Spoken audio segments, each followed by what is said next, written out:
Hey everyone, Chad here with Digging History. So I thought it would be really cool for this week's episode for all of us just to kind of go through and show you our favorite finds from this year. So I hope you enjoy. We'll see you guys on the first one.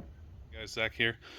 Going over my favorite finds of the year, and I picked out three of them that really meant a lot to me. The first one,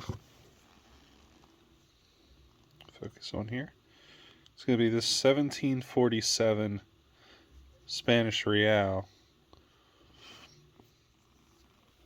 It was a really important find for me because, uh, well, it was a reward for putting in the work. I researched maps of the area. I went back to the 1700s maps, which, if you guys have looked at them, I mean, they're not to any sort of scale. And I tracked this site through the centuries, and to get out there and find something where I put in a lot of work really meant a lot.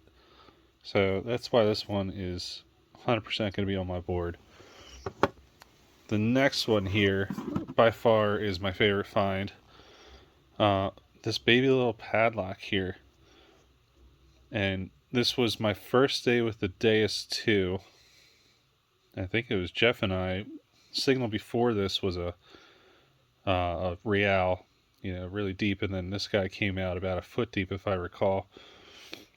And I love the padlocks. And this thing, I mean, everything that we had found in this site had been, I think we said nothing newer than 1820s. So just by going on that, it's safe to say this is probably in the same kind of ballpark. And then just, this isn't one I found this year, but I love padlocks, and I love that, I found a couple of these really small ones. And then last but not least, this guy should be pretty familiar to y'all. It's my silver cufflink that I dug, I believe, in the last episode, depending on when this one comes out. And yeah, it's my first cufflink in this style. The older, I believe this is colonial era, and it's silver, so that's a double win in my book. It's absolutely going to make my board for top finds for the year. Going forward, 2023, I am shooting for gold. I don't care if it is an earring. I don't care if it is a modern bracelet. I want to dig some gold out of the ground. So everybody wish me luck on that. And we'll see you on the next one. Hey, Jeff here from Digging History. Just a short video to go over some of my better finds for the year. I've got them laid out in front of me here. Quite a few coppers. These aren't all the coppers I found, but these have all been pretty much wiped. You can't really make any identification. This one I do know is an 1809 half cent. I was able to get a date off of it before I decided to come home and mess with it, because I have a real horrible habit of thinking I can make it look better when I get home and try to clean it up, and I do nothing but ruin it.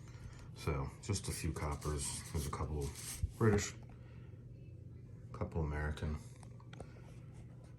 and over here a couple crotal bells. A little history on the crotal bells.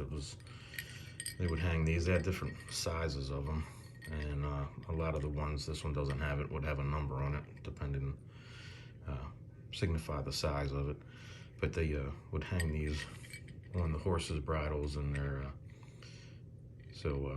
approaching other carriages or other horses could hear them coming, so they wouldn't collide. I found a couple of those this year. Still haven't found a big one.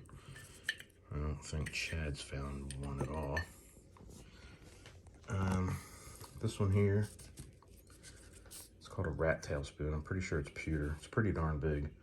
The rat tail is right here at the base. That's what they call the rat tail. That's what attached the handle to the actual spoon and gave it stability so it wouldn't rip off. This goes back into mid to late 1700s, I believe. I found this on a colonial farm up in Pennsylvania over the summer. This one here, it's not real old. It's a silver. It's got a maker's mark on it. See if I can get it on here. No, I'm not going to be able to get it on there, I think, with the video. But it's got maker's mark on it. And it's not super old. I took it back to about early 1900s. And it wasn't real deep. It was only about an inch or so down. And on to the coins here that I have that I found. Okay, so here's the two half dimes that I found. One's 1837, one's 1838. They're seated Liberty variety. They were minted from 1837 to 1873. The 1837 coin was about 1.4 million minted, and the 1838 2.2 million that were minted. They're in really good shape, and the chances of finding two half dimes in the same year is pretty rare, and I do love them. And we'll go over here. Here's my 1861 seated Liberty quarter.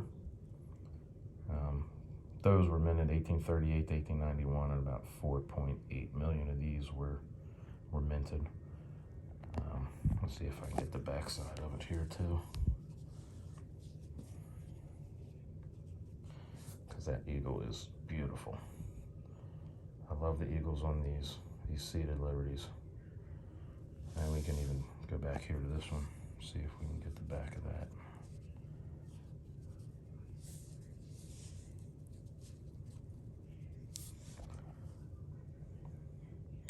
Not as pretty as the eagle, but they're still pretty.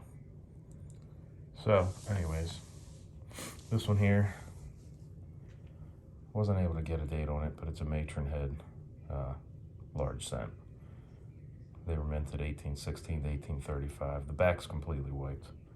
You can't make anything out on it. This might be one of the only coins I've left alone where I could actually identify and keep it that way. Because like I said, again, I've got a bad habit. This one here, I found this back in February, only a couple inches down, and where it was found is not too far from where we know that some of the French troops during the Revolutionary War camped on their way from Philadelphia. And I know you can't really see it here. I'm gonna try to put a couple pictures in here to show you some side light on what we could identify on it, and then show you a picture of what we believe it actually is. But either way, it's a French coin. We're not sure if it's authentic or if it's a counterfeit, but it was only minted in 1652. So that's pretty wild. Even if it's not authentic, counterfeit's just as cool. So that's pretty much it. Again, thanks for watching, everybody.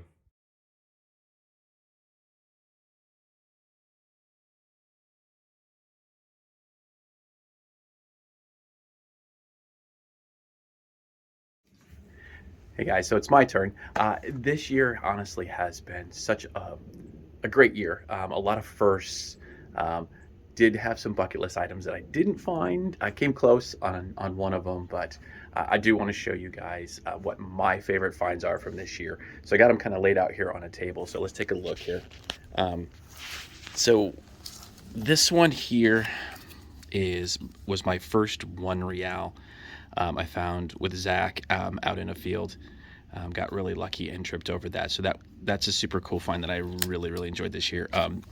This one is a 1776 Spanish half real. Well, normally it's not my first half real, but what makes this one so special to me was that this was found near an old tavern, but it was found 4th of July weekend, and that date, 1776. So to find something from 1776 on 4th of July weekend, I just really means a lot to me. And then this was King George II British halfpenny.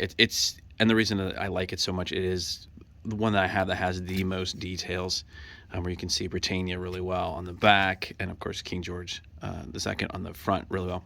So I really like this one. And then this 1807 drape bust that was found.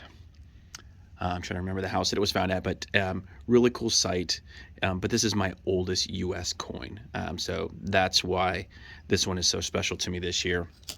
Um, Getting into some more relic, this button here was able to trace this back actually through the Irish Museum, and it is a livery button that is tied to the Hamilton family.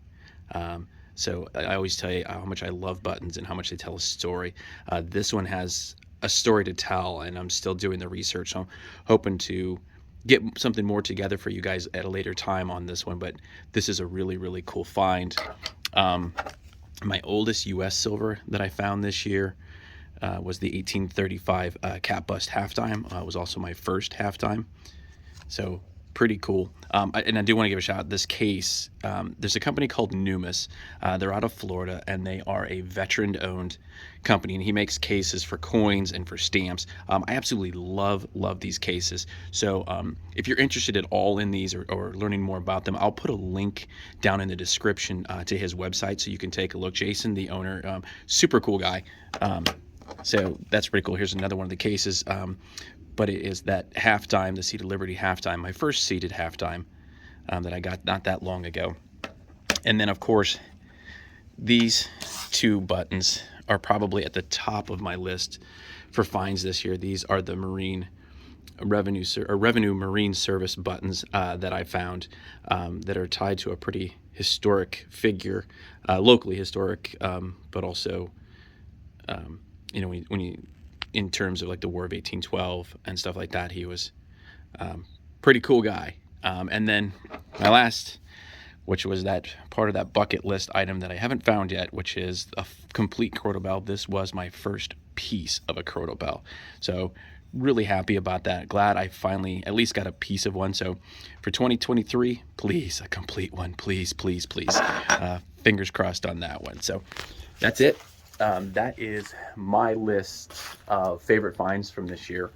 I cannot wait to get back out with the guys here again real soon. We'll be bringing more videos to you in 2023. Continue to grow this channel. I will say this: the best find that I've ever had metal detecting was Jeff and Court and Zach and Justin and Jason. Being able to build friendships with these guys, so it's almost to the point where we're family now. That's pretty awesome. That's probably the best find ever.